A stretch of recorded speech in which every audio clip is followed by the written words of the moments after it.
और चलिए अब वो खबर जिसका बेसब्री से सभी को इंतजार था। नए साल के पहले ही दिन देश को कोरोना को लेकर एक बड़ी खुशखबरी आई और सरकार ने सीरम इंस्टीट्यूट के कोविशील्ड को मंजूरी दे दी है। आइए आपको बताते हैं, कोविशील्ड को नए साल पर देश में कोरोना वैक्सीन का जो तोहफा मिला है कोविशील्ड के तौर पर मिला है। ये भारत में बनी हुई सीरम इंस्टीट्यूट की है। देश को पहली कोरोना वैक्सीन मिली है, हालांकि इमरजेंसी इस्तेमाल की मंजूरी अभी तक मिलेगी, जो सूत्रों के हवाले से जानकारी मिल रही है।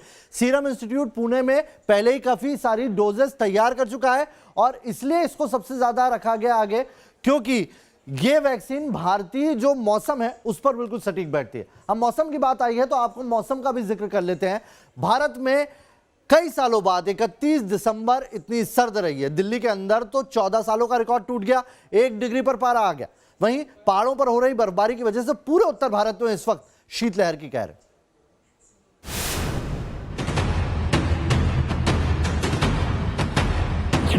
कोहरे की चादर में लिपटी राजधानी, उत्तर भारत में शीतलहर का कहर, पहाड़ों पर बर्फीला अटैक,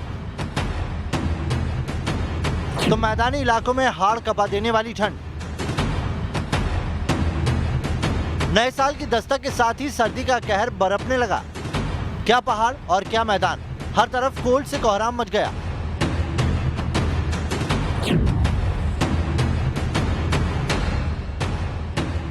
ये तस्वीरें राजधानी दिल्ली की है, जहां कड़ाके की सर्दी ने 14 साल का रिकॉर्ड तोड़ दिया।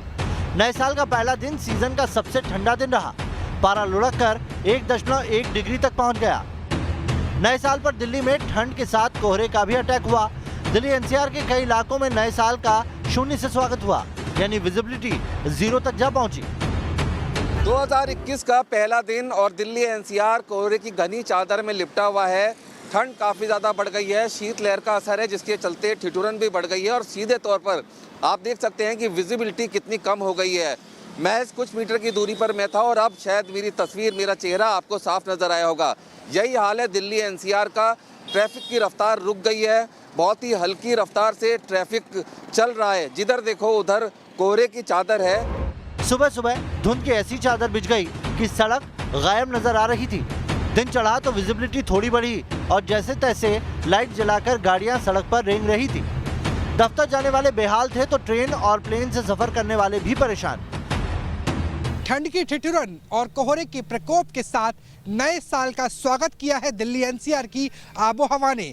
वायु की गति 1 किलोमीटर से भी कम है। यही वजह है कि दिल्ली के कई इलाकों में विजिबिलिटी 0 चली गई है और बहुत से इलाकों में 20 मीटर से ज्यादा दूर की कोई भी वस्तु नजर नहीं आ रही। सुबह से ट्रैफिक धीरे चल रहा है और उसका असर रेल यातायात पर पड़ना भी निश्चित नजर आ रहा है। एक तरफ पहाड़ों पर भारी बर्फबारी हो रही है, पारा माइनस में पहुंच गया है, तो ठंड सालों का रिकॉर्ड तोड़ रही है, तो उसका असर दिल्ली पर भी साफ नजर आ रहा है। दिल्ली की सर्दी से लोग कांप रहे हैं और अभी इससे राहत मिलने के कोई आसार नहीं, क्योंकि मौसम विभाग ने अगले 1-2 दिन में दिल्ली एनसीआर में बारिश का अनुमान जताया है, यानी ठंड और ढाई की कहर और कभी छुड़ाएगी शीतलहर। बर्फबारी से ढकी कश्मीर घाटी, ये धरती की जन्नत की तस्वीर है, जो इन दिनों बर्फबारी के साथ संगमरमर सी चमक रही है। गुलमर्ग तो मानो बर्फिस्तान में तब्दील हो चुका है। ऐसे में नए साल के मौके पर सैलानियों के चेहरे खिल गए। बर्फबारी का मजा लेने कश्मीर गए पर्यटकों ने नए साल के मौके पर बर्फीला जश्न मनाया। वाइट क्रिसमस और न्यू ईयर्स दुनिया भर में मशहूर है और उसी को सेलिब्रेट करने के लिए देश और विदेश से लोग जो हैं आज गुलमर्ग में हैं। गुलमर्ग में काफ़ी ज़्यादा, अगर हम रश की बात करें, काफ़ी ज़्यादा लोग जो है वो पहुंचे हैं स्पेशली न्यू ईयर्स को सेलिब्रेट करने के लिए। और पूरा गुलमर्ग जो है सफ़ेद चादर से लिपटा हुआ है। जन्नत का नज़ारा जिसे हम कहें, बिल्कुल वो यहाँ पर देखने को मिल रहा है। श्रीनगर में पारा -4.6 तक लुढ़क गया, तो गुलमर्ग में -10 डिग्री तक रिकॉर्ड किया गया। Team news nation. क्या आप यकीन कर पाएंगे कि एक पाकिस्तानी महिला को उत्तर प्रदेश के एटा में ग्राम प्रधान की कुर्सी पर बैठा दिया गया और यह महिला भी पिछले 1 साल से इस जिम्मेदारी को संभाल रही थी, और अब जब खुलासा हुआ है तो पूरा जिला प्रशासन सख्ते में है।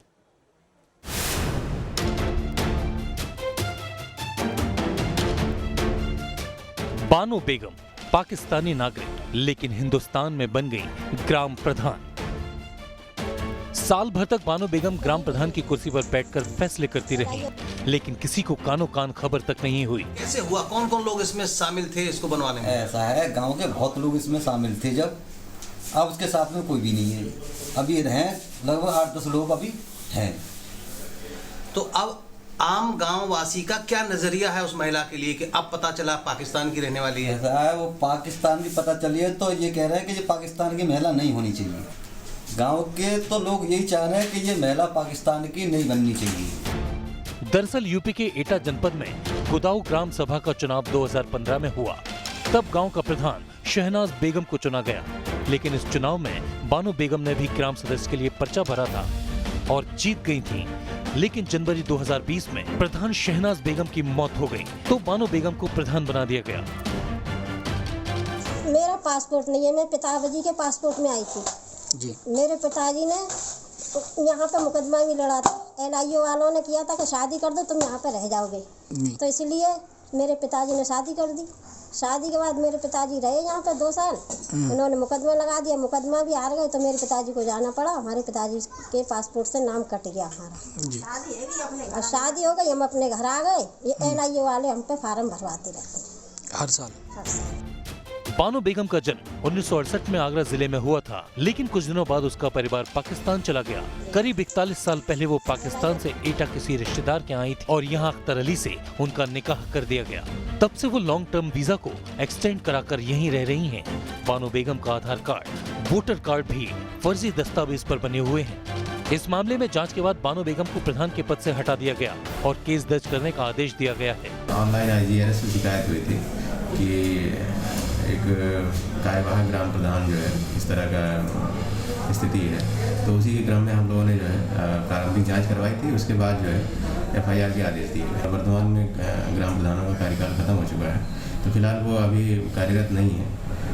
मामले में आगे जांच की जा रही है। सवाल ये है कि क्या स्थानीय प्रशासन को बानो बेगम के पाकिस्तानी होने की जानकारी नहीं थी? अगर जानकारी थी तो फिर जो लोग इस खेल में शामिल हैं उनके खिलाफ सख्त कार्रवाई होना चाहिए। Team news nation. अगली खबर मध्य प्रदेश के छिंदवाड़ा से, जहां पर एक किसान ने अपनी आधी संपत्ति अपने डॉगी के नाम कर दी।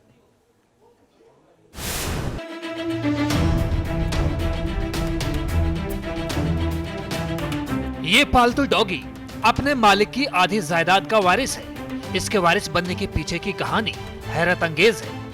एक पिता का दर्द है कि औलाद होने के बावजूद उसका कोई सुनने वाला नहीं है। मध्य प्रदेश के छिंदवाड़ा जिले की इस खबर की हर तरफ चर्चा हो रही है।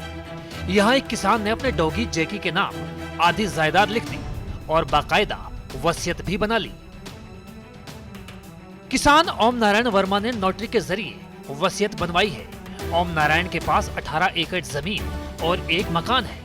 आधी संपत्ति उन्होंने अपने डॉगी के नाम की है और आधी दूसरी पत्नी के नाम।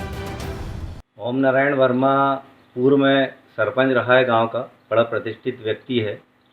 उसने अपने परिवार की मानसिक स्थिति, उसकी कुछ पारिवारिक समस्याओं को देखते हुए उन्होंने ये कदम उठाया है कि अपनी जो जमीन है कुत्ते के नाम की है। ओम नारायण वर्मा की 2 पत्नियां हैं। पहली पत्नी से 3 बेटियां और 1 बेटा है। दूसरी पत्नी से 2 बेटियां हैं। बताया जा रहा है कि परिवार में विवाद होता रहा है। विवाद के बीच किसान ने अपनी बेटियों और इकलौते बेटे को अपनी वसीयत से बेदखल कर दिया। Team news nation.